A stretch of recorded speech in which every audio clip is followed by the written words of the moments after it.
Welcome to Game of Roses. This is Pacecase. This is Bachelor Clues, and we've just concluded viewing the end of Fantasy Suites and the beginning and middle and end of the Men Tell All. And what the end of the end of Fantasy Suites was the most interesting part to me by far. It shocked me. Okay. There were some other interesting things that happened during the Men Tell All. Of course. We're going to get to all of those. Before we get into this, though, I do want to mention, last night we had a great viewing party at 33 Taps in Silverlake out here in Los Angeles. It was the last one I'm going to attend this season for that first half of Fantasy Suites. People drove down from San Francisco. It was a wild night, and it was completely packed. And I just want to thank everybody who came out to do that. How did they feel about it ending with no rose ceremony? Not good. No one felt good about that. As you can imagine, I booed. I booed alone. Look, it's never a good thing to do to people. And when Jesse Palmer came out in this Men Tell All at the beginning and was like, and you're not going to find out until next week, I almost turned off my TV right there. And I'm like, how much of Bachelor Nation turned off their TV and didn't see him go, hey, I'm only joking. Don't do that. Don't do that to us. It is the first time I have felt like DLP is not being an empathetic king. I was like, that was messed up to do to us after. DLP, a.k.a. Jesse Palmer, a.k.a. Dark Lord Palmer, has ascended to full lordship this season. They're asking this man to do straight lies to all of these players, to go have that conversation with Devin Strader, the single drink on the bar. I've seen you giving all season long every time. He's doing the script now. He's a full Dark Lord. Make no mistake. He's selling his clothing. A hero. Congratulations, by the way, on that, on your clothing line. I will know, be purchasing some. New clothing line. I haven't checked it out yet, but I'm going to buy some. Something? Yeah, I have to. I feel like I owe it to the man. Is there any golf stuff? I don't know, probably. It's like that type of stuff. I feel like that's what I sleeve need to get. I don't have any golf gear. Yeah. I don't golf yet. I don't either. But I could. I did it once. I really like golf courses. It's not for me. They're very pretty. Yeah, some of them are, I suppose. But it's outside. It's generally speaking during the day. And those are like 2 strikes, and you're out for me. Yeah, against probably a lot of sports, huh? I used to play baseball, and that was like the most time I ever spent with Adrian. In the sun. Yeah, exactly. Anyways, I just wanted to say thank you for everybody who came out to that viewing party. It was a pleasure to be there for my last one. There were regulars. Yeah, we had some regulars that were coming out all season long, and hopefully we're going to continue. Your one friend. Being able to do this. My friend, yes, my childhood friend would come out on a weekly basis. His childhood friend ended up coming to all of them. Yeah, he loved it. I drug one of my friends in the pit who I thought would never be in the pit. He's kind of there now. He's asking me questions and stuff. We'll be watching the show. Oh, he's, like, he's kind of there. He went to every viewing party. He was to almost all of them. Can't thank you enough, Josh, if you're out there listening. Shout out to Josh. At any rate, I will not be at the next viewing party for the finale. Pacecase will not be at that viewing party either because she is in, what do we call it, Gore North? Gore, Minnesota. I think we can call it Gore North. Minnesota, to me, essentially is Canada. It's similar. This might anger people. I don't know. It's got the same weather. I don't think it I literally saw Canada when we were fishing. Furious Canadians and furious Minnesotans. That's what those people are all known for. I don't know. There's always rivalries you're not expecting. There's a rivalry with the state over. That's true. I want to say it's Michigan or Wisconsin. Right. They got rivalries that I don't know about, and there's a hockey thing.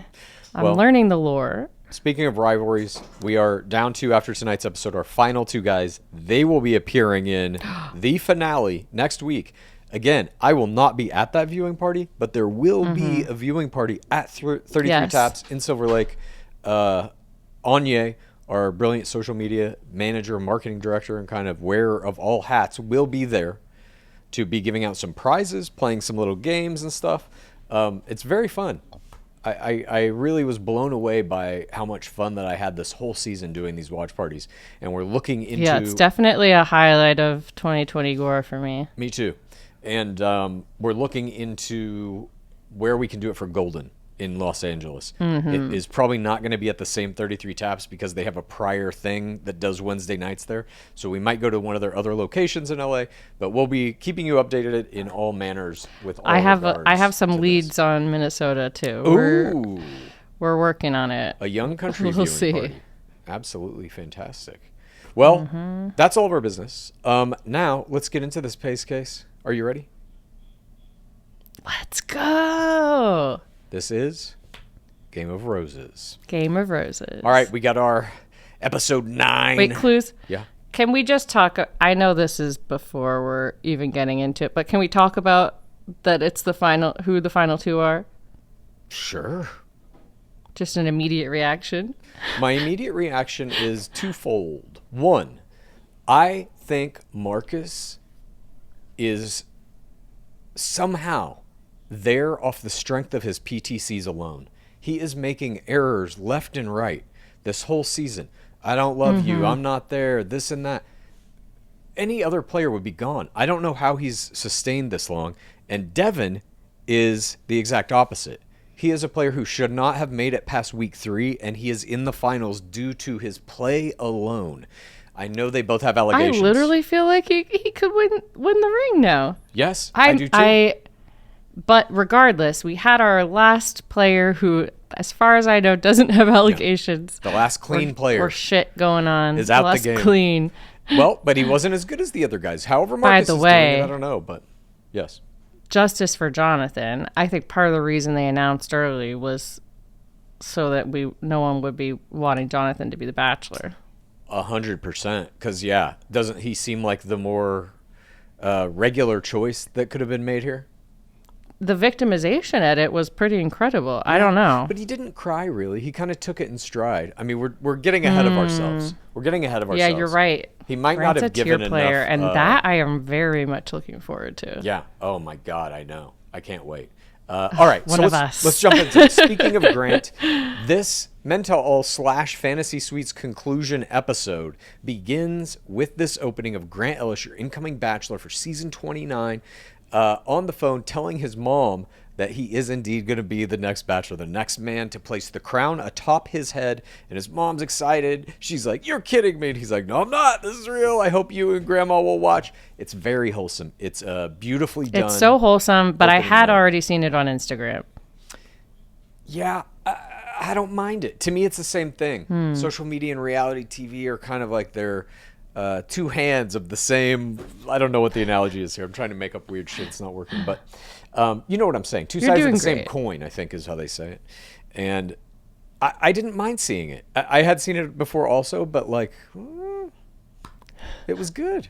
No, it was really good. I loved it. It was really good. They're rolling out this It seems so wholesome. Yeah, and it's kind of like a lo-fi rollout of Grant Ellis too, you know? That it's like, oh, just shoot a video on your phone. Go sit next to this fountain and shoot another video on your phone. That's how we're going to announce you're the Bachelor. Golf course pool. Yeah. Exactly. I don't mind it, though. There's some authenticity. And we'll use the old mics from 2012. But it got me excited. And I thought that this was a good idea 100%. to open with him and saying, like, oh, you have so much to look forward to, basically, in the coming franchise. And now, let's get into it. Portion 1. DLP emerges into the studio. We get some cheering fans in their jewel tones. Now, I got to say, as we see the whole crowd start chanting, "Jesse, Jesse," as do the guys on stage, I'm noticing the audience. This. I usually do a little... this is full Dark Lord. 100%. They're chanting his goddamn name.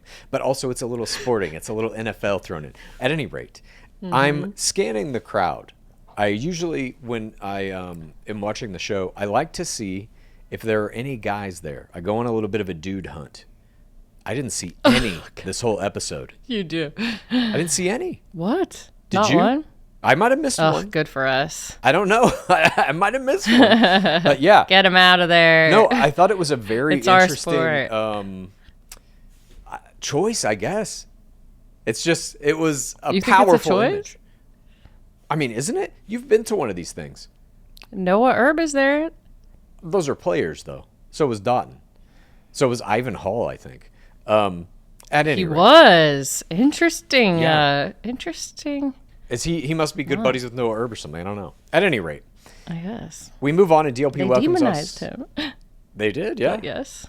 DLP welcomes us to the Men Tell All, and he says, all your favorite guys are back and ready to dish the dirt. Then Grant will be joining us live on stage.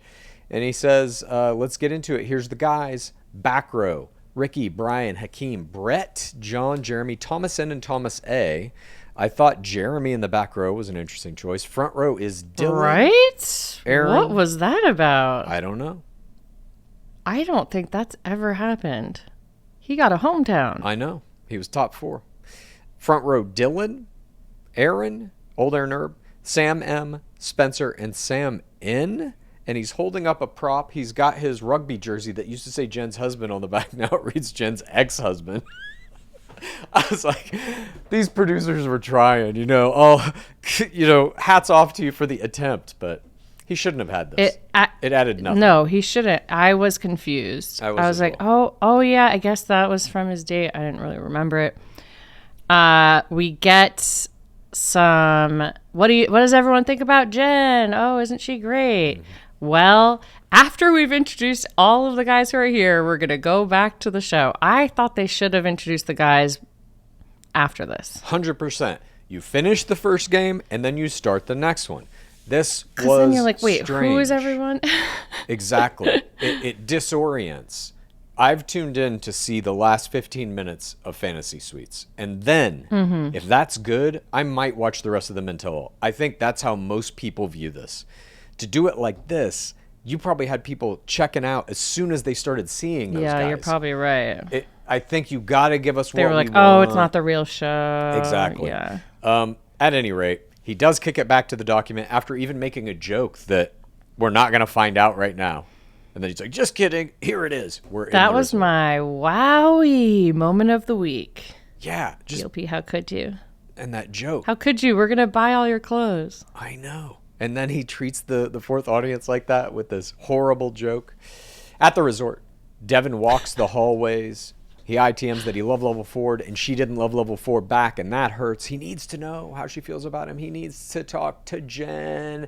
It's probably the end for that's him, how love works. You need an immediate love level 4 back, or that level 4 evaporates. That's right. In our beloved game, that's right. This is a valid strategy he's doing here. It's a high risk, high reward strategy. I couldn't believe what happens. I literally thought he was going home. I did too. And he pulled it out of the jaws of defeat.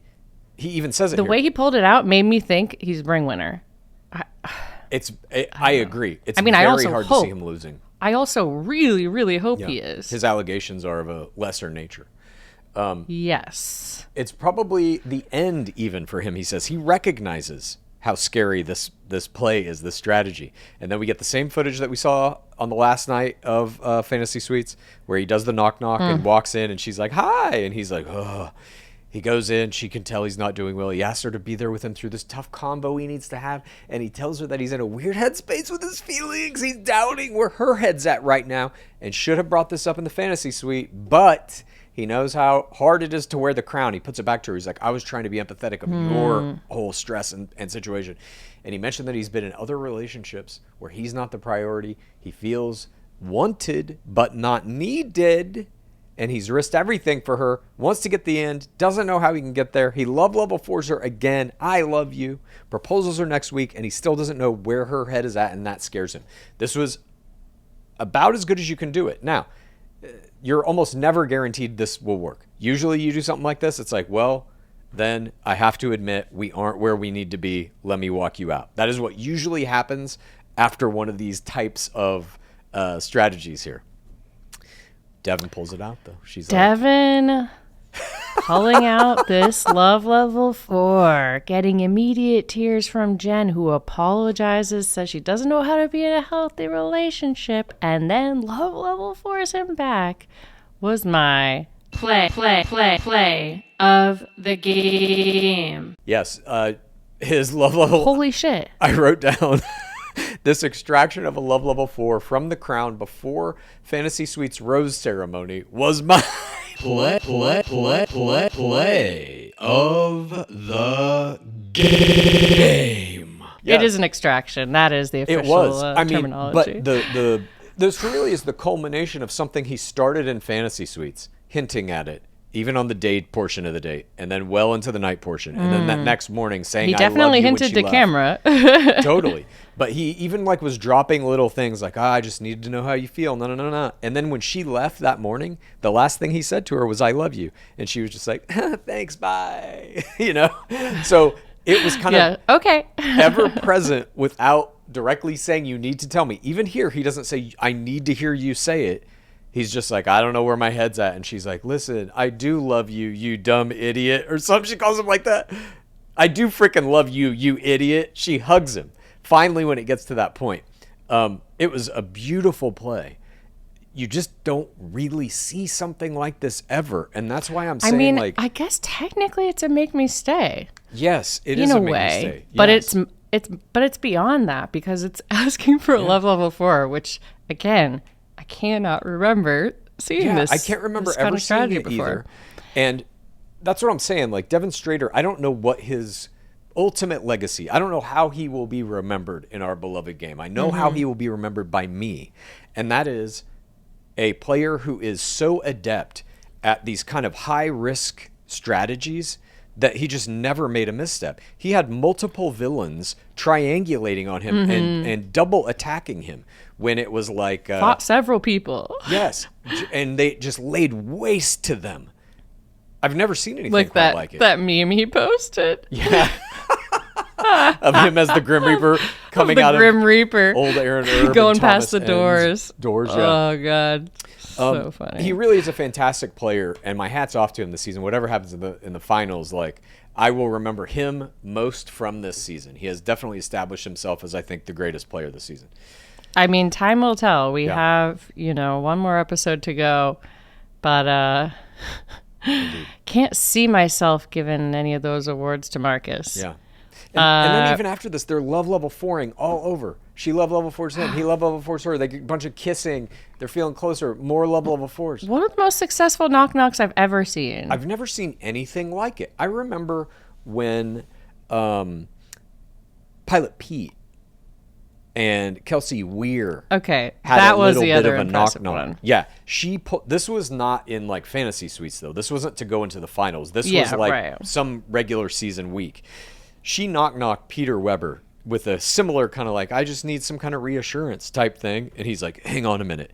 And got her a damn rose and gave it to her outside of a rose ceremony. I think it's the only knock-knock. Wasn't it because she was getting allegations, though? She was getting involved in drama about, like, popping pills or something, right? Oh, my God, yes. There were some sort of accusations, and she was preempting it. I gotta go back and watch that whole season now tonight. The only way this would have been better is if she had just somehow pulled a rose out of her pocket. If he would have gotten a finalist rose out of this, incredible. Oof, we've never seen anything like that. Can you imagine what that would have done to the other two dudes? He shows up to that rose ceremony with a damn rose. Game over. That would have been hilarious. They should have done it. Unreal. They should have given Jenn the option. The other guy would have quit. Whoever was left, would have quit. No way. All right, portion 2, back in the studio. We get a shot of some Bachelor Nation royalty in the audience. Charity and Doughton. I wrote down YNE. I'm like, what the fuck is that? It's young Noah Erb and Abigail Harringer and Ivan Hall. I was like, New Year's Eve. What kind of nonsense is some person making up? DLP tells us we're going to find out who's going to join the other guys, as one person is going to be sent home in the rose ceremony, come out here on stage. Then we're back in the document. The guys are at the rose ceremony pondering, rubbing their hands. Jonathan's ITMing that after his overnight, he can see her as a part of his family. And he hasn't thought about the other relationships up until today. Loads of precog. Yep, loads of precog. Regrets not jumping in sooner. And now, he doesn't know, but she's already love level 4'd the other two guys. He's the only guy who has not now received her love level 4. We know what this means. I did not think about that. I should have known what that meant. This was an execution. They are lining up this man to just take him out. And so we're at the rose ceremony. Jenn shows up and thanks them all and says, oh, this is hurting. It's an impossible decision, but she knows what she has to do. Devin gets that first flower. DLP emerges. This is the final rose, and he does render a dark touch. He's not missing his dark touches now. This is Dark Lord behavior. You see. The second rose goes to... He's got to get his touch in. If you don't do dark touches, some kind of hand flourish. You have to be able to do some kind of hand play as a good Dark Lord. Watch, like Alan Cumming is all over the place with it. Hugely theatrical. Gloves most of the time. Like these fabulous outfits and just really doing flourishes. If you watch like Dark Lord Nick Lachey, this man is always doing his arms outstretched. Oh, I watch your analysis of his gesture play. Yeah, he's got his gestures. And now you're seeing Jesse Palmer starting to get gestures. You have to have your at least a dark Faceplay touch. analysis in this UK one. I'm dying. There were some great And the London Boys. Oh, the London Boys. Hairstyle analysis. Yeah, they had the same hairdo. It's great. It's a cool hairdo. At any rate, we see the final flower here goes to Marcus, not Jonathan. The crowd is utterly shocked back in the studio. Jen's final two are both of the guys who have allegations. I mean, now, so at this moment, I knew this is why they announced Grant early. Right. So now they're focused on that. He opened the show. Forget about these guys. You're already on to this next guy. I think so, too. Don't focus on the victimization edit of this person in the top spot for next crown. And we see a little bit later when Sam M is given his time to shine, they never address the allegations that he came into the game with a full-on long-term relationship outside the game. Those are online, those allegations. I don't know if they're true or not. I don't know if any of these are true. They're all allegations, but in my mind, they seem very credible. They seem at least worth addressing or something by the show, if indeed they are now committed to doing such things.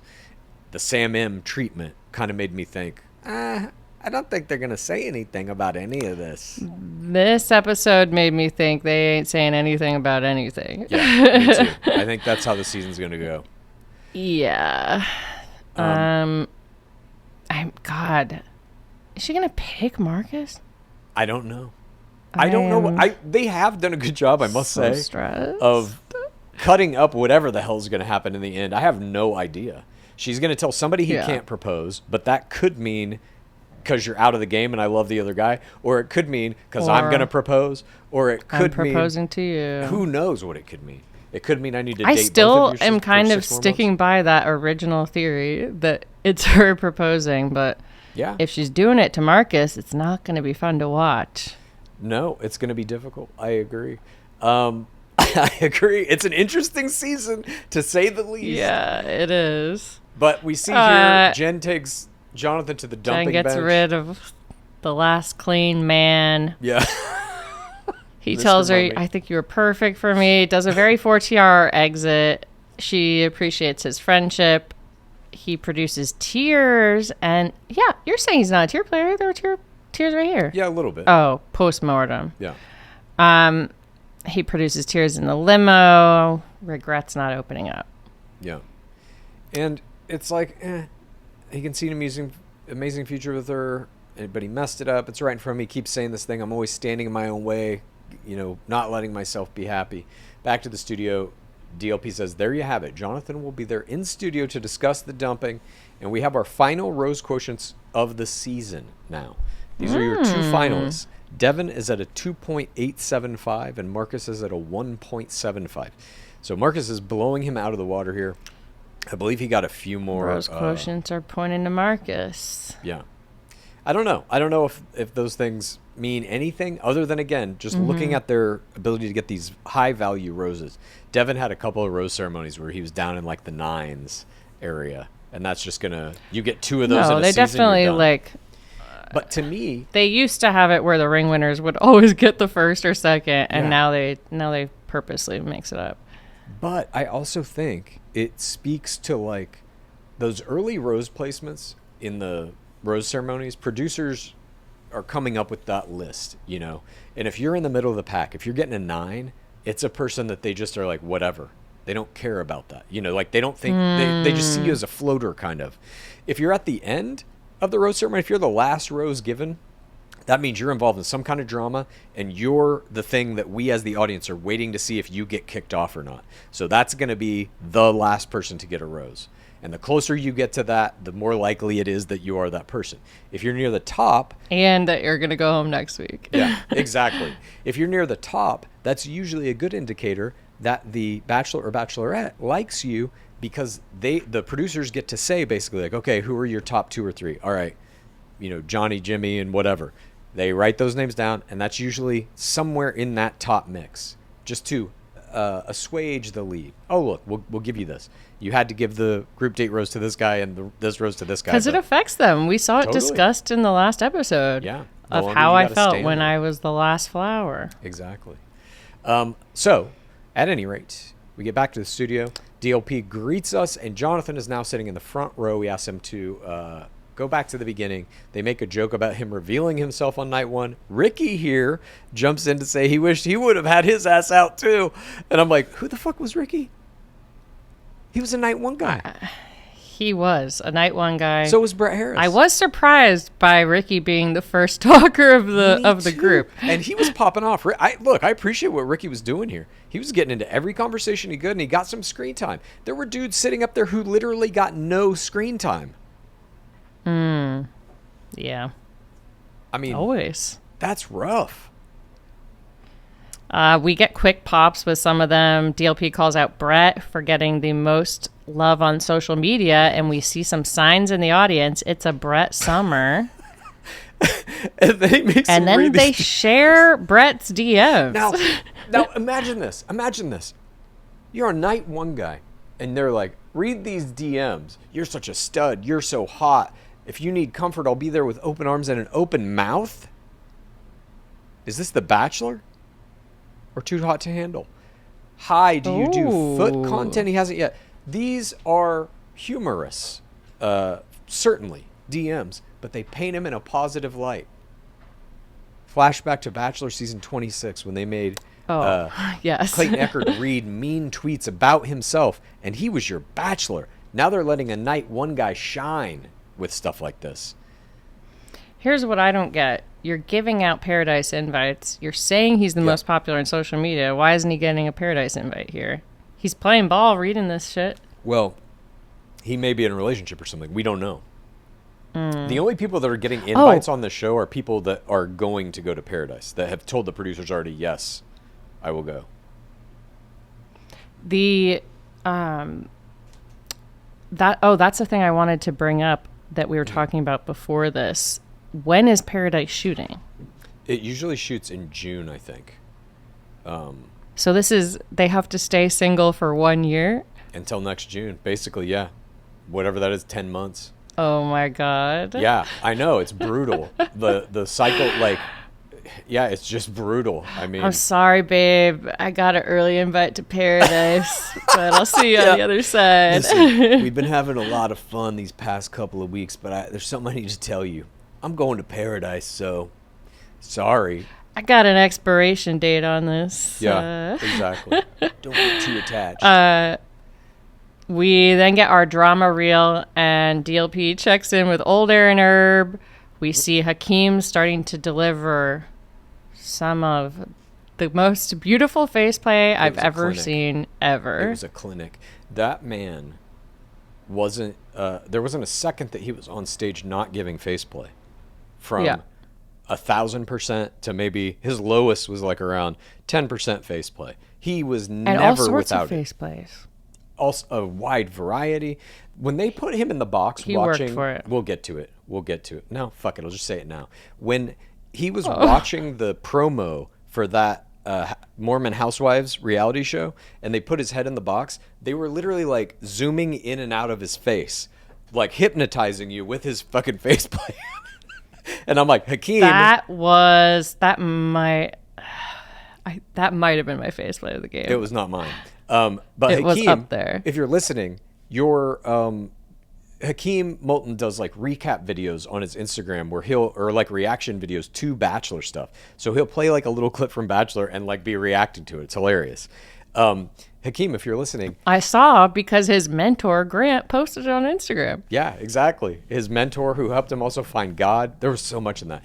But if you're listening, know, right? Yeah, I need to follow up. He changed his life. But Hakeem, if you're listening, you should definitely do your reaction videos to that Mormon Housewives show. Because I need to see those personally. All right.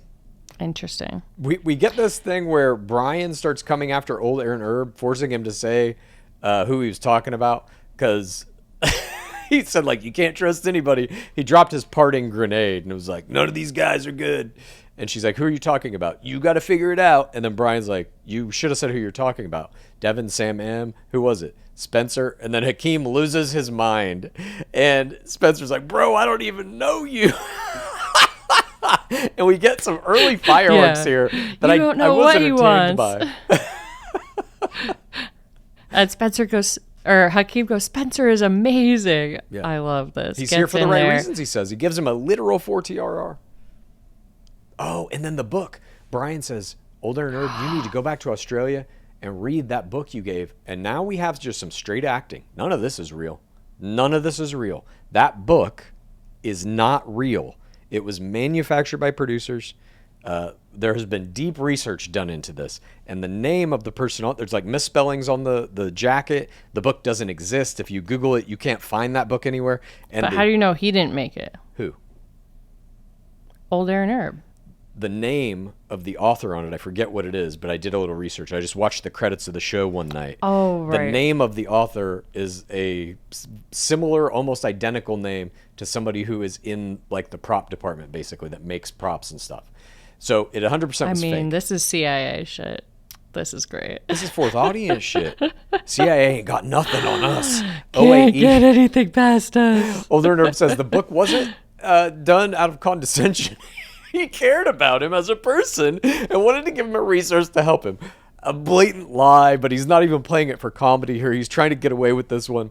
Spencer then says, are you a psychologist? He's not giving him an inch here. Older Nerve says, also, I didn't realize my twin brother got a similar type of book when he was on the show. It's like, oh my God.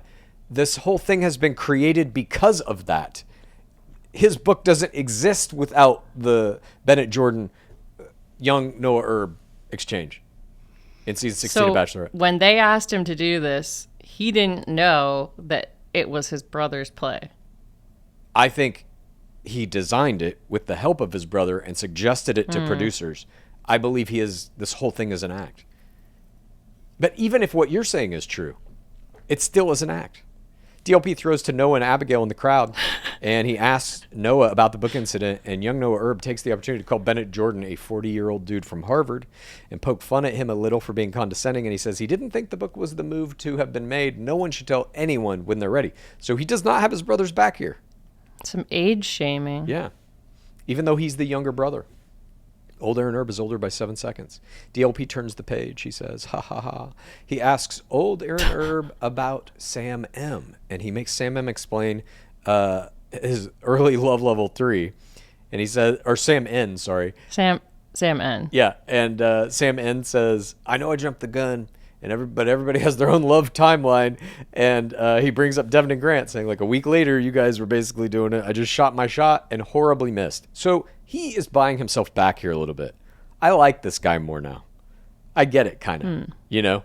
He's like, yeah, I know it was crazy, but whatever. He basically is saying, it's a game, guys. I was just doing something wild. Yeah, like, they told me I'd be on Paradise. Like, yeah, exactly. Just leave me alone. Yeah, Sam M jumps in. Even the Australian Bachelorette said it was too early. Wait, what? On that day, this. Do you remember that? The Australian Bachelorette was one of the judges for the guys' striptease on the forced nudity date. And I thought he was bringing up a tweet or something. Or not twins, they were sisters. I was like, someone's in the forums. No. It was 2 Australian Bachelorettes that were sisters that helped Jenn figure out who was really bringing the thunder. Or so they say. That was a great date. Yeah. Jer Bear, I see why he's in the back row, says, oh, I respect the strategy when they're defending Devin.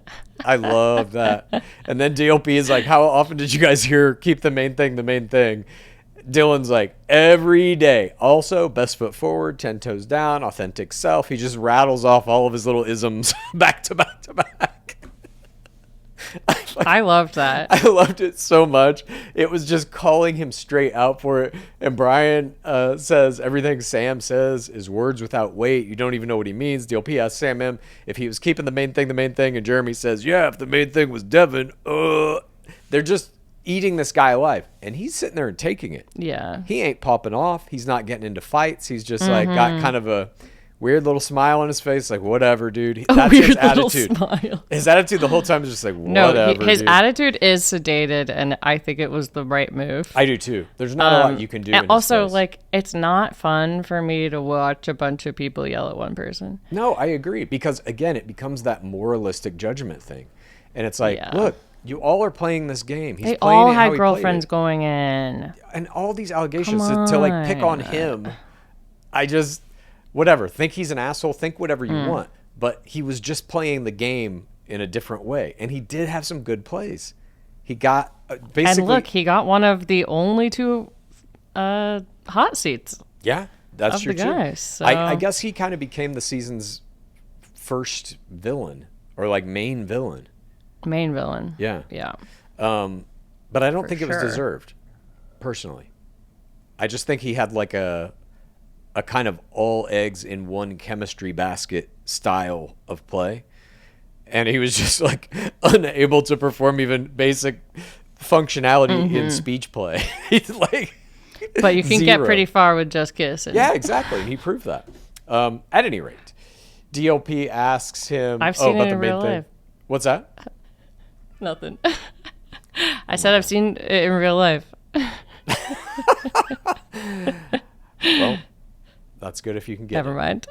Jeremy. Hot seat number 1 is our villain, Sam M. And we get this heartbreak reel of him. DLP asks about the love level 3, accuses it of being a Hail Mary play. I love this football speak. God, I know. It's so good. It's just so clear. It's crystal clear. When he says shit like this, it's the same thing. We've said this so many times. Reality TV and the NFL are the same damn thing.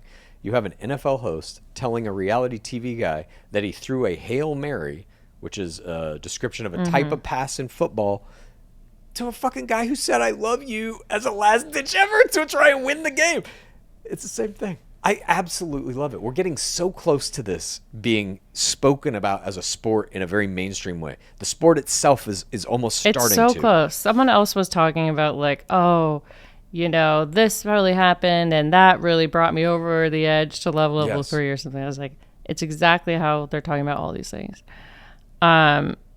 Hakeem brings his sister into this, says if his sister brought a guy home, he wouldn't want him acting like Sam M and calling Jen's. Someone accuses him of the dull eyes thing. Oh, the dull eyes. The dull eyes. Okay, so I have this. I wrote a little something about the dull eyes. Spencer asked him why he called Jenn dull in his final moments in the game. Sam M says he learned to communicate with his eyes. Talking about his gaze play here, and he could see in her eyes that there was no energy there. He tries to make it seem like he was talking about the dullness of the energy in her eyes, not the dullness of her as a human being. And this botched eye energy explanation was my error of the game. It just didn't fly. I appreciate they're really trying to nail him down on specific language. You called her dull at the end. No, I meant dull. Her eyes. Her dull eyes. He's trying to dodge these attacks, and there were just too many of them for him to dodge, I think. And this one was really hard because he did say that, and now he's trying to, spin back on some weird gaze play analysis. And I don't think it went over. And for as much as he tried to do to redeem himself, I don't think he did it. And this for me I don't think he did it. I don't think he made it worse. Yeah, I agree with that. But yeah, I think there could have been some coaching to get a more 4TR response or throw out a PTC maybe. Yeah, he did. He looked like he walked out there and was just kind of going by the seat of his pants. Producers definitely didn't tell him that they were going to send dudes to just attack him left and right. He didn't know what he was going to expect. He might have... Oh, no. How did they even get him to come? They were probably like, "Oh no, we'll give you a hot seat." Yeah, we'll give you a chance to tell your side of this. Basically, is what I think they said, and so he was probably prepared that it was going to be against him, but I don't think he knew exactly what the attacks were going to be or who was going to launch them. You gotta be prepared for it all. Then Jeremy fucking rolls right into this. He's like, well, I don't know where your eyes were. After all the shit he's saying about eyes and dullness, he's like, well, I don't know where your eyes were. Maybe you had eyes for Maria or Daisy. It's just boom, boom, boom, boom. Like every bad thing he said, just 1, 2. They're not letting up. They're just trying to pound him into the ground here. And he's like, yeah, I'm glad you brought paradise that up. is back, baby. We're fighting for paradise. Yeah, here. For real. These guys are fighting for their lives a year from now, if they can remain single and out of, I was going to say out of scandals, but I don't even know if that matters anymore. Sam M. doesn't seem to. Is like, you know what, bro? I'm glad you brought that up. And so that one now, he knows he's going to have to answer for. This is one he's thought about because it blew up online. Yes, exactly. And so he's like, if anybody can sit up there. Like, okay, I practiced this one. He's basically like, we all thought it was going to be Daisy or Maria. So you're liars if you're saying otherwise. And by the way, I told my parents that it wasn't going to work out with either one of them anyway. Then Jeremy's like, well, Sam M saying, I didn't think it would work out with either Daisy or Maria anyway, was my error of the game. I get, like, honestly, the first part is convincing. You guys are all liars because none of you knew it would be Jenn. Yeah. But going into that, it just cancels out what the other stuff he's saying. Yeah, absolutely. God, it was brutal to watch, but ultimately he does give this apology for his delivery and all the conversation, or he had 2 conversations with Jenn and he knew she was legit, but he apologizes for how he said things. And Ricky jumps in here. There are things you think and things you say, and what you said was disrespectful. Sam M maintains he didn't mean to be disrespectful. And we get John jumps in here, and Sam M is kind of basically saying, I hope that I can apply what I've learned here to any of my next relationships. And DLP does give him a thank you for his humility. Jonathan will be up next. Blesses him. Yeah. I don't know if he did enough here to get into paradise. Blessing. Honestly, do you think he did? I think he did enough all season to get into paradise. He's one of the main characters. Yeah. He's getting a hot seat. Sure, but you're going to have a whole season of guys on the next season of Bachelorette. Yeah, he already has the girlfriend. And there's going to be a new crop of dudes that will be eligible for that paradise as well in a season of the Bachelorette. Oh, shoot. And that Bachelorette will come out of Grant's season. Okay. That makes more sense why they're holding off on the official invites. Yeah. We only got 2. I'm very happy about both of them. Oh, me too. This next portion is Jonathan. He gets his recap reel and gets his first question out of it in his hot seat. DLP always asks, how was it to watch that back? Jonathan's like, well, it was hard. He really does ask it every single time. I've noticed And that. his DLP's like fake concern. It's wearing thin now. You can tell he's done it too many times to actually care. And the darkness is setting in behind the tone of his voice. You can hear it. You can see it in his eyes. You can see it in the way he crosses his legs and, I'm really listening. Hi, how are you doing? Jonathan, how was it? Buy my golf shirts. You can see it. Dare we're, look, it is very rare that you see a Dark Lord just come into Dark Lordship in full bloom, like Alan Cumming on Traitors. That is a Dark Lord from the beginning because he has created a character that he's playing for that role. For most Dark Lords, it takes you going through the iterations of the show a few seasons before you're like, okay, I get what this job is, and you stop caring about the players as much because there's a new crop every season. And you know, like your first ones, you're always going to have some kind of emotional connection to. By the time you're in like your 3rd or 4th season, you're like, okay, I get the gig, and now I've got to listen to this one cry about whatever, and I've got to pretend to care about this one crying about whatever. It's just Are the you nature of the job. kidding me? He is an empathetic king. But this did remind me, how pissed do you think DLH is watching DLP playing golf during his one-on-one chats? Oh my God, furious. So mad. Furious. I hope that's on Digging Deeper. God. Do you remember when he was in the resort in season 16 with the golf clubs? when he came back? Yes. After he took his son to college. Of course, because he was trying to break into the COVID bubble. Yeah. With his golf clubs. I know. Oh, beautiful. I mean, unfortunately, I have a lot of those memories really seared in there. Him scootering around. Yeah, scootering around, running around the place. God. Never forget, never forgive. He says, Jonathan, that they had a great friendship to start. No dull moments. Have some grace clues. Have some humility like Sam M here. Jenn was a good listener. There were things that were unspoken that she would reassure him on. He says that it was hard to see that the other two guys were already at level 4 and he couldn't get there. And DLP says, well, you learned how to do this, how to fall in love. So how about you come to Paradise? And he invites him officially to the first Paradise invite. And he says, I'll be there. He's locked in now. He's locked in. You got to go to Paradise I love now. this. Yeah. Hopefully. I feel like we haven't had official Paradise invites in a while. Well, probably not recently. No, definitely we haven't had it in a while because there ain't no Paradise this year.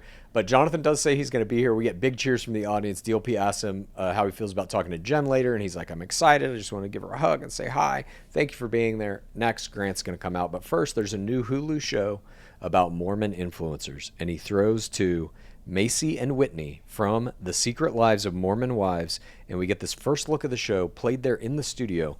These Mormon wives that created Mom Talk. I don't know anything about this, but I guess it's a big thing on TikTok. Millions of followers of these Mormon wives that became social media stars, and then they're also like swinging with all the other couples that are in this Mormon community. And Hakeem, they put his head in a box watching this promo, and he's just going insane. It was beautifully done by him. This clip of Hakeem watching the Mormon Wives video, absolutely strutting his stuff with his face, was my Faceplay of the game. He was giving so many this whole time. Abigail had a nice one here. We had some great Faceplay, but the energy for this ad that they are all watching is unreal. He is bringing it all to the table 100%, and I love watching it. Yeah, I completely agree. It was hard for me to pick which of his face plays was going to be my face play of the game. I reserved it for a little later for reasons I'll explain. But the work of art that was just like his face was the only one in that box during this whole commercial for this TV show. And they were literally like, I think they were zooming in to try to pull focus, but nonetheless, the effect it achieved, I don't think this was like a creative decision, but the effect it achieved was like kind of a wah, wah, wah, like it was hypnotizing you by making his head bigger and smaller and bigger and smaller as you're watching this, and you're just like, Jesus, what's going on? It was fantastic. It was one of my favorite moments in the show. Me too. But not your Faceplay, I guess. Let's go. No, it comes Can't later. wait. Portion 6 begins with Grant Ellis. He's our third hot seat. How does it feel to be the next Bachelor? Feels great. What are the friends and family saying? They're all happy. Everyone's happy and excited for him to meet his future wife. And then DLP intros his recap reel back to the studio. Grant says, looking back, it kind of proved the process to him that it did work. He didn't expect it. DLP asked what made him fall in love with Jenn, and he says it was on that one-on-one date where he was talking about his father, and it took him over the edge, made him fall in love. She related to my PTC to love level. That got me to love level 3. This was the one that was sports-like to me. Yeah, where it was like, what play was the play where you got to love level 3? Oh, that was the PTC on our one-on-one date. No. Yeah, you can really see it in there. DLP even says he says he wears his emotions on his sleeve, which I love. An empathetic king. That was a tier player. I thought DLP missed an opportunity here where he's like, I wear my emotions on my sleeve, and DLP could have been like, and I wear my fandom on my sleeve with Jesse Palmer Sportswear from Fanatic.com. I've got a New York Giants insignia on my. I'm going to be wiping those emotions right off your face with my new golf shirt. Look, I will virtually guarantee you, I don't know what his deal was with ABC, like how many years he signed to host. Whenever that deal ends, he will have in his deal, he gets to wear his own clothes.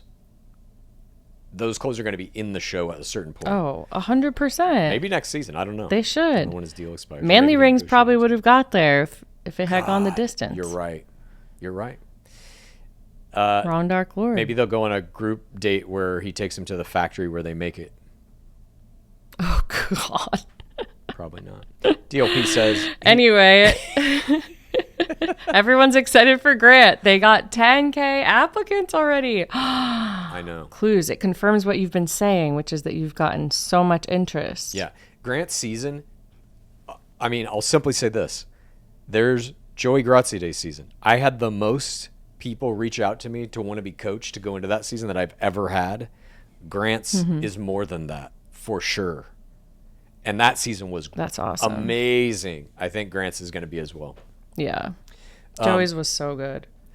So Grant basically says he's looking for a kind soul. DLP asks him what his preseason training looks like, and he says he's building up emotional intelligence and doing 100 push-ups a day. And the DLP tells him, you better get ready to shower on camera. Bachelor Nation loves a good lather.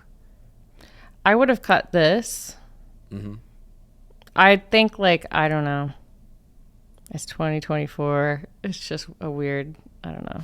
Well, it's a little bit like, it still is a little bit Elon Gailey. Show us, don't tell us. Yeah, it's like making fun of the show a little bit, you know, like, you better get ready to shower without your shirt on. It's like, yeah, dude, we know that's part of the show. Why make fun I don't of want to it? be told that. I just want it to be naturally occurring in the scenes. Yeah. You know? Yeah, it was like a little too self-aware. I agree with you. Nonetheless, DLP goes to Hakeem. He says, you guys are getting the best bachelor possible. Hakeem says that he's been a mentor for me, and he helped me find God. Jesus. This was almost my play of the game. Jesus Christ. He's a mentor for me, and he helped me find God. This is unreal. The support for the incoming bachelor. I look up to the bachelor, and he has the power of, I don't know what God we're talking about here specifically, but some God. A disciple. Yeah. Some God. Grant is like a prophet at this point. Fantastic. I mean, that's an anointing, a Christian anointing of Grant in the document. Yeah, it really is. I wonder if we'll excited. see a prayer to open his season or something. I love this play by Hakeem. Me too. It was so good. Yeah, it really cemented You have him something, as these things ready to say about Grant, like, and that is like a very powerful one. Yeah, help me find God. He should have continued with like a secondary PTC. I used to be a heathen. I had premarital sex, consumed drugs and alcohol, stole small things from CVS. And now I don't do any of that. Jonathan says he's the second person of color coming into this, technically the second black bachelor. And he says he'll do a great job and can't wait to see who he picks. A great job. An anointing of the other choice by the other choice. Yeah, exactly. Look, I know I got third place, but they did offer me paradise. Oh, God. I know. I'm so curious about that paradise. Make it good. I felt kind of bad for Jonathan during the Paradise Invite. I was like, oh, well. Yeah. I wonder why do you think he didn't get it? I don't know. The Bachelor. I don't know. I don't either. I'm very curious about that. DLP says Jenn will be up next. We get a casting card, portion 7. DLP welcomes us back. Jenn comes out for hot seat 4. Standing ovation. Maybe not enough tier play. It might have been. Jenn says she feels nostalgic. DLP asks her what the guy's vulnerability meant to her, and she's like, I feel lucky, wouldn't take anything back for the world. Jonathan then has this great moment where he reveals that he had like a list of best dresses she had over the course of the season, and this dress she's wearing tonight at the Mental has taken the number 1 spot. I thought it was beautiful. Oh my God. Such fantastic play. I mean, why? I'm just very curious. Was he not popular with Bachelor Nation or something? I don't know. I don't know. But can you imagine if he was the Bachelor and he would have come in a mummy head and showing his ass as the Bachelor? That's like JoJo Fletcher level. I would love that. It would be like Bachelor is, 2024. Yeah. The ass exposed mummy is Bachelor 2024. There's so many butts on Presumed Innocent. Oh my God. All right. Haven't seen it. DLP asks Sam in then what it is like to have Jenn as his first girlfriend, and he says he was grateful for her. Jen says it was special for her to be a part of his growth, and he's going to get a second girlfriend soon. And they gave Sam N a lot of airtime here. I know. DLP, I think he's going to go to Paradise too. DLP says there was a lot of absolutely drama. They gave him a prop. Yeah, they got to bring him. He's going to be. He's going to be wearing that prop in his little dumb intro. I really hope they get. They're going to give him a bunch of different jerseys with a bunch of different things across the back, so that he can just write in whatever is like germane to the situation. Whatever the most fool thing is possible. Yeah. The better version of Wells. That's what I would write in, and then just take over the bar. DLP. Oh my god. Just giving you ideas. Wells catching strays. No, Wells, we can't thank you enough for your service of the story you told about Grocery Store Joe tackling. Who did he tackle on Bachelor in Paradise season 7? Leo, that's right. DLP says there was a lot of drama in your journey. Thomas N pulling Devin. Jenn says she's never seen a man pull another man instead of pulling her. She appreciated their conversation they had about their family. She tells him on night 1, and she wished that he would have kept his focus on her. Things might have been different. And Thomas N says, I agree. I wish I could go back and do it again, but I can't. DLP then asks what it was about Sam M that drew her in, and she says that he made her feel comfortable. That's why he got the FIMP. First impression rose. She goes on to say there were a lot of red flags, and she realized ultimately that they never talked to each other really, and he did not know her. Then she goes right at Sam M, a direct attack, and says, I'm going to keep the main thing. So cool. This was almost my play of the game. It was just like, whoa, what the fuck? She just went from kind of like, yeah, everything's good, and haha, this guy was funny, and I'm glad I got to meet you. All right, motherfucker, I'm going to keep the main thing the main thing. It was unreal. I'm going to keep the main thing. You're stupid. Like, yeah. I was just like, oh my God. Hakeem Moulton here had a fantastic faceplay in reaction to her going, I'm going to keep the main thing. But she's like, I wasn't upset about you not being able to define love, but I watched it back and I saw your blatant disrespect. It all revolved around you. Instead of growing and learning from all your bad plays during the watch back, he chose to have his friends and family defend him online. She comes after his post-game parasocial play. His Facebook posts. Unreal. His family's Facebook posts. She's indirectly kind of coming for his family. And she goes, the guy on TV was exactly the guy that sat across from me. She just eliminates his edit defense. Unbelievable. Dang. And she's like, I want you to get better from this, but if you don't take accountability and grow, I feel sorry for the girl you end up with. Oh my God. His denial and delusion isn't going to work for anyone, she says. Just fucking lays him to waste. This was the trial of Sam M. We have each guy take a shot, and then Jenn comes in with a bulldozer here. This is like on Place of Dragons. But I loved watching it. Where they will take one of their dragons. On Place of Dragons? Oh, or House of Dragons, sorry. Where the guy will ride the dragon down over a battlefield and just... And there's just like, 100 like ash sculptures of what people used to be after they got hit with it. Yes. I felt like Sam M was that. She just 100%. Annihilated him. There's just like a shadow of where he used to be. DLP asks then if he learned anything from Jenn, and he says to stay true to yourself, and I want the best for her, and she's a role model, happy and proud. Or no, sorry, that's Grant, not Sam M. So they cut back to Grant, and he's like, basically just saying, stay true to yourself. That's what I learned from her. She's a role model. She tells Grant congrats through the entire journey, blah, blah, blah. They're both kind of giving each other their well wishes. Passing the baton. Yeah. And then DLP says, juicy surprises are coming up. From Bachelor Nation favorites.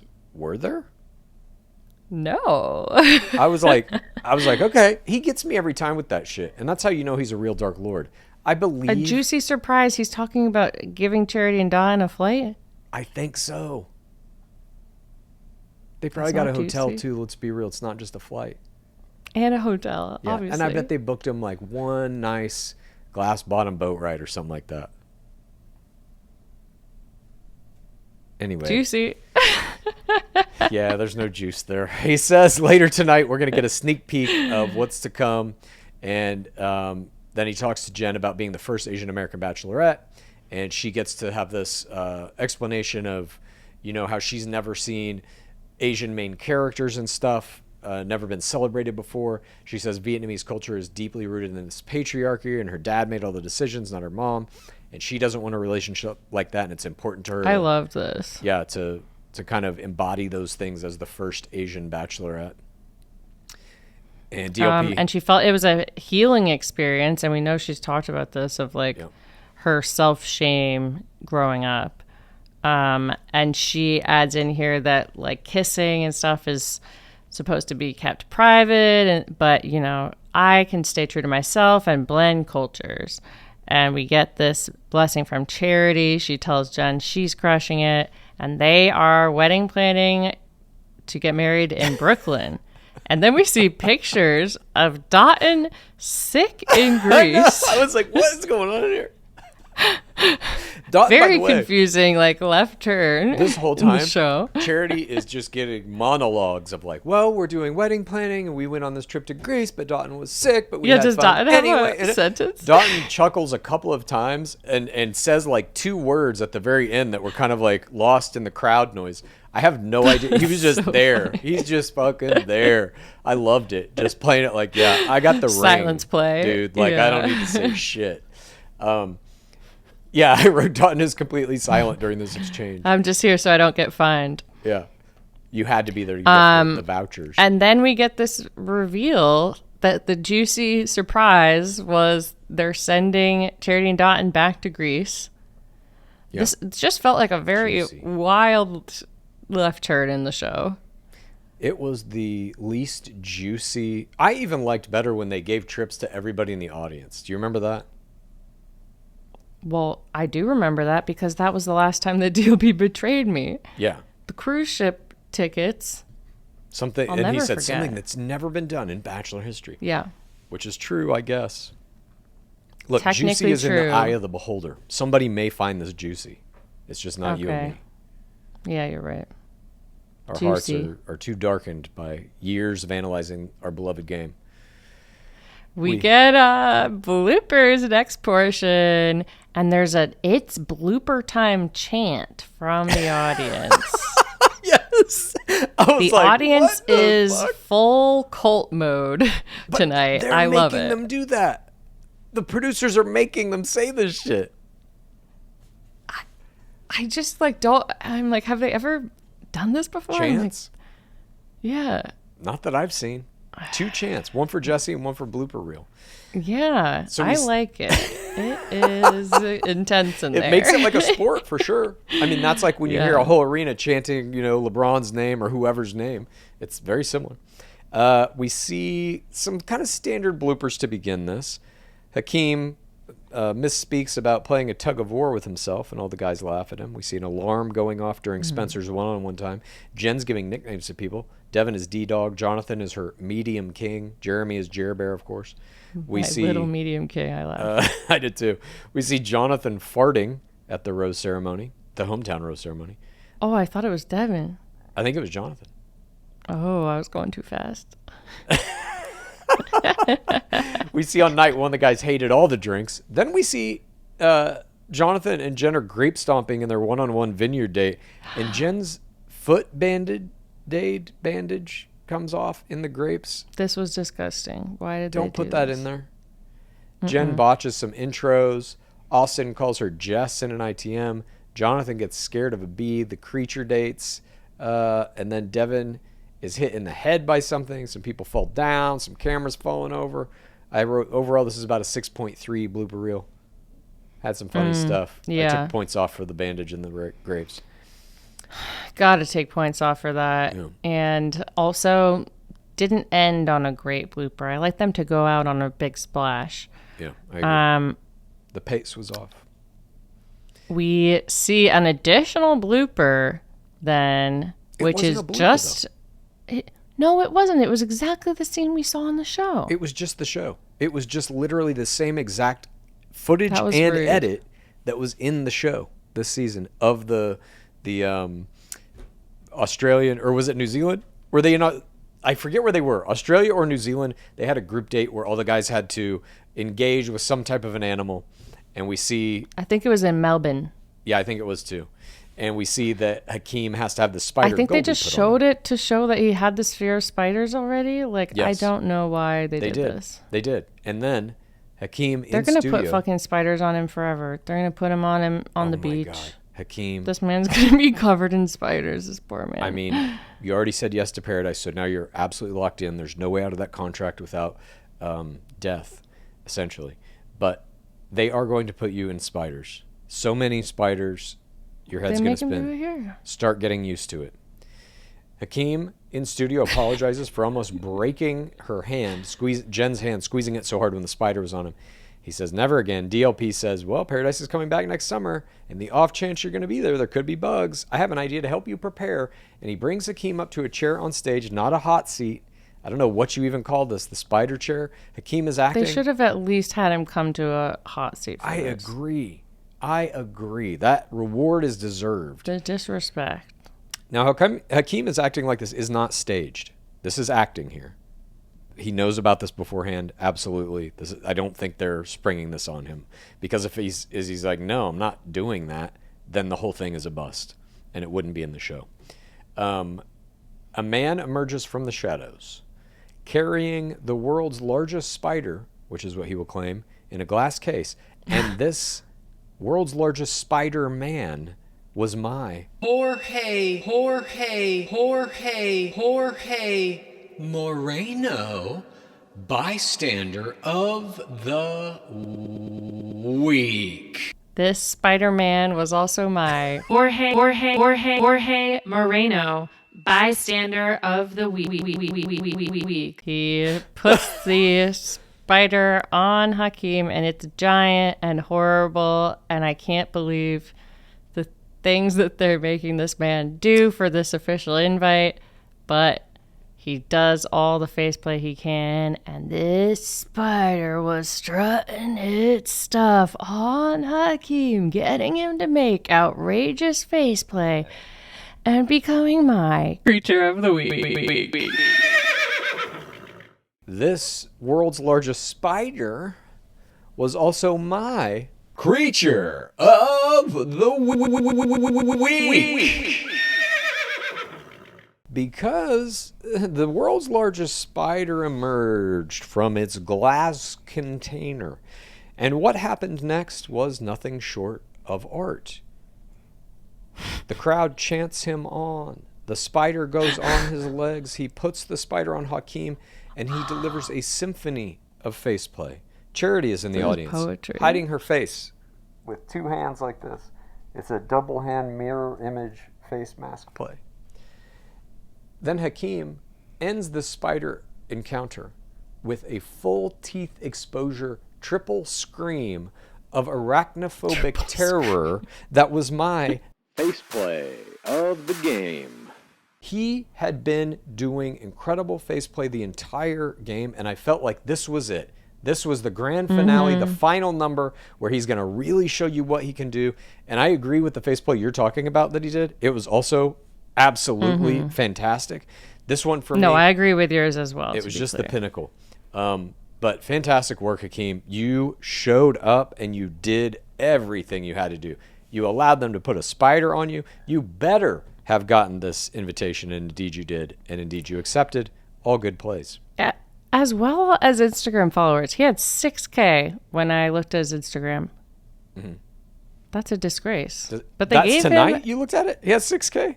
Well, no, not tonight. Let's see what he's up to after the spider play. I'm hoping tonight maybe bumped that up. 7.6. Man. Follow Hakeem, please. You'll really like his... he does these things. Like I said, he reacts to Bachelor clips with faceplay and like screaming and stuff. It's very funny. Anyways. Well, he really put in the work tonight. Yeah. And, you know, for a pretty... I enjoyed this Mental. It wasn't my favorite one of all time, but he definitely, you know, made it interesting. This is just a suggestion for the producers of season 10 of Bachelor in Paradise. I don't know what McKenna Dorn is doing, if she's got a man at this point or not. If she doesn't, you need to get her and Hakeem together. I need to see that date. Yeah. Portion 10. We get the season finale teaser. DLP says you're going to be on the edge of your seat the entire time when we see it. Jenn is feeling lucky and excited. She's love level 4 with both of them. There's a big decision. Final dates. Devin lifts her up. Marcus gives her safety. Marcus says he's well on his way to find true love. Oh, God, dude. She's excited about them both, but has never introed a guy to her family. I'm right round the bend. Yeah. I'm almost there. I'm coming. Hard love level 3ing you. Devin asks for a bro blessing. He's denied by Jen's brother. Jen's mom thinks she needs more time. They don't think Marcus is ready for an engagement. Her brother asks how long she's willing to wait for Marcus. Devin has doubts. Marcus is running out of time. He knows he loves her and he doesn't want to give up. Jenn has to follow her heart. You sure you want to do this? We hear from DLP, and this is kind of the end of the season that we've seen teased throughout this whole season, where she picks up the final rose, tells some guy in a white suit that he can't propose to her, puts the rose back on the pedestal. Back in the studio, we get cheers, and DLP reminds us that the finale is next Tuesday, September 3rd, not Monday, for a 3-hour live finale. 3? Yes. Will she find the ferocious love? Okay. And he thanks everybody, including the 4th audience. I wonder how many Mormon commercials will be there. A lot. I mean, a 3-hour show is an hour of it's going to be after the final rose. I guess I don't know what happens, but I agree. It feels unnecessary to me as well. I mean, you have the last meeting of the families, the last dates, the standard finale. And then you'll have an after the final rose that is live on stage and all of that. But who was your MVP, Pacecase? For putting in the most work, for getting that official Paradise invite, Hakeem was my MVP. Glad to see him back. Loved everything he did tonight. I have 2 MVPs. Hakeem is my MVP of the tell-all, and for all the reasons you mentioned. And Devin Strader is my MVP of the last 15 minutes of Fantasy Suites. And probably, I'll just say it now, unless he does something crazy in the end, he's probably going to be my MVP for the season. I just don't think we have seen a level of play or a style of play like this, ever. Maybe literally ever. It's a thing of beauty to watch. It would need to be Marcus doing something in the finale or someone coming back. Yeah, exactly. Yeah, Matt Rossi. A resurrection, perhaps, I guess. Yeah. I guess it could be. It's that skeleton. That's Matt Rossi. He's back again. It's Matt. He's Matt the Rossi's ring winner. Her ex-boyfriend, not the talk. That has never been done. No, it hasn't. Well, actually, Demi kind of did it. Well, we'll see what happens next week. Again, we will have a watch party at 33 Taps in Silverlake. I'm not going to be there. Pacecase is not going to be there, but Anya is going to be there. So if you want to come out to 33 Taps and celebrate with, I will say, like, one of the coolest things about the watch parties is there is a real sense of community of, like, being in the pit, that we are all very into this fucking show and we know more about it than anybody. And it's like you can have those conversations with people. And I've talked to several people who have met other pit dwellers there by just starting casual conversation and then going down a path. What was your first season? What was your first season? Oh my God, Nick Vial, whatever it leads to. And I can't wait to do these again in Golden if we can get our place locked in and everything. Oh, we're definitely going to. Yeah, it's super fun. It has been very fun. And thank you to Anya for setting all of those up. And we will see you for our finale breakdown the day after the 3-hour extravaganza. Wednesday. September 4th. September 4th. Oh, the scheduling of this. But thank you for joining us, and we'll see you soon. Praise be Dark Lord Palmer. Please rate this podcast. Please review this podcast. Please get a friend to listen to us. And then please rate this podcast. Please review this podcast. Please get a friend to listen to us, and then please rate this podcast. Please review this podcast. Please get a friend to listen to us, and then